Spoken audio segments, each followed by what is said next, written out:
नमस्कार, मैं हूँ लीला। स्वागत है आपका हमारे चैनल में। आज मैं बात करूँगी महालक्ष्मी व्रत के बारे में, जिसे हाथी लक्ष्मी, गजलक्ष्मी के नाम से भी जाना जाता है। पितृपक्ष की अष्टमी को ये पूजा की जाती है। माना जाता है कि इस दिन माँ लक्ष्मी हाथी पर सवार होकर घर में आती है। इस दिन हाथी पर बैठी हुई माता का ही पूजन किया जाता है। अष्टमी के दिन हमें दोपहर के समय पूजन करना होता है। पूजा से पहले हमें कुछ भी नहीं खाना होता। पूजा के बाद ही हमें कुछ खा पी सकते हैं। बिल्कुल निर्जला ही इस व्रत की पूजा करनी होती है।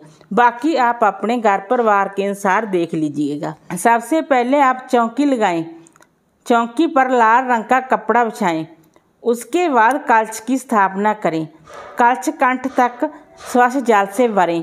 उसके बाद कलश के मुख पर मौली बांधें। इसके बाद हल्दी, सुपारी, सिक्का, थोड़ा चावल, फूल डालें। कलश में 5 पल्लव लगाएं। उसके बाद कलश के ऊपर पूर्ण पात्र रखें, यानी कि चावल से भरी कटोरी रखें। जिन्होंने 16 दिन महालक्ष्मी व्रत की पूजा की है, व्रत किए हैं, उन्होंने पहले से ही उनकी चौकी लगाई होगी और कलश भी स्थापना भी की होगी। अगर आपने 1 दिन की पूजा करनी है या फिर 3 दिन की पूजा करनी है तो आप चौकी की स्थापना करें और कलश की स्थापना करें। तो आप चौकी लगाएं और चौकी पर लाल रंग का वस्त्र बिछाएं और उसके बाद चावल का आसन देकर कलश की स्थापना करें। हो सके तो हाथी पर महालक्ष्मी की मूर्ति या प्रतिमा स्थापित करें। अगर आपके पास हाथी पर बैठी मैया की फोटो या तस्वीर या कुछ भी नहीं है तो आप आटे के हाथी बनाकर या फिर मिट्टी के हाथी बनाकर या फिर मार्केट से हाथी लाकर भी चावल का आसन देकर मैया के पास हाथी विराजमान कर सकते हैं। मैया के साथ साथ हाथी का भी पूजन करना होता है। उसके बाद चावल का आसन देकर शुद्ध देसी घी का दीपक जलाएं। आप चाहें तो गणेश जी का अलग से आप चाहें तो गणेश भगवान जी को अलग से विराजमान कर सकते हैं। आप चाहें तो कलश में सभी देवी देवताओं का वास होता है। आप गणेश जी का ध्यान करते हुए कलश के रूप में भी पूजा कर सकते हैं। जैसा आपको ठीक लगे आप वैसा कर सकते हैं। सबसे पहले आप भाव रूप से फूल से छींटे लगाकर सभी को स्नान कराएं। कलश पर पानी वाला नारियल मौली बांध कर रखें। नारियल का मुख पूजा करने वाले के तरफ होना चाहिए। उसके बाद आप कलश का पूजन करें, तिलक करें, फूल अर्पित करें, वस्त्र रूपी मौली अर्पित करें। उसके बाद हम माँ लक्ष्मी का पूजन करेंगे, हाथी का पूजन करेंगे, मैया को तिलक करें, हाथी को तिलक करें, वस्त्र रूपी कलावा अर्पित करें, मैया को लाल चुनरी अर्पित करें और मैया को श्रृंगार सामग्री अर्पित करें। उसके बाद आप फूल अर्पित करें, इत्र अर्पित करें। उसके बाद पान के पत्ते पर थोड़े मिश्री रखकर या कुछ मीठा रखकर फल रखें और मैया को अर्पित करें। इसके बाद मैया को सोने रूपी गहने अर्पित करें।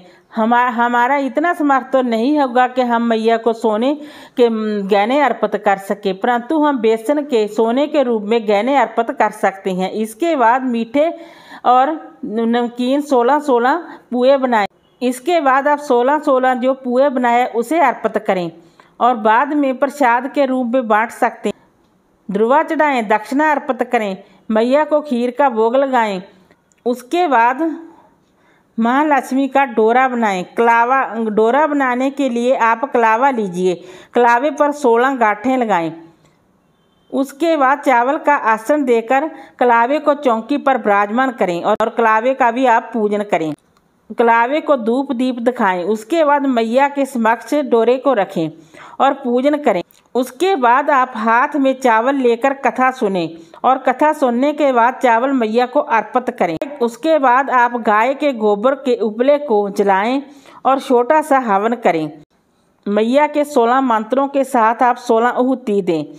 आप चाहें तो घी की आहुति दे सकते हैं। आप चाहें तो हवन सामग्री लाकर भी हवन सामग्री से भी आहुति दे सकते हैं।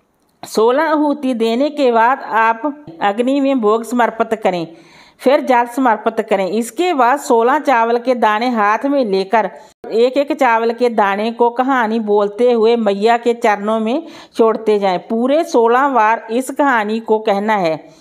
इसके बाद आप धूप दीप दिखाएं, घंटी बजाएं।